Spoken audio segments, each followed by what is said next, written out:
সুন্দর হয়েছে দেখো।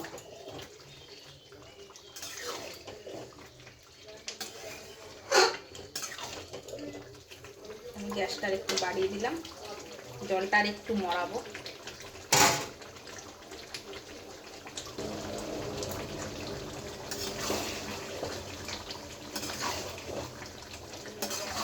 এক খরা হয়েছে।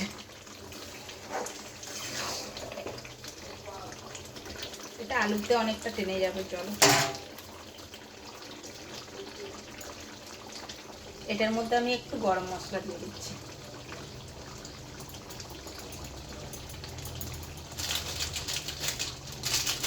অল্প একটু গরম মশলা দিলাম,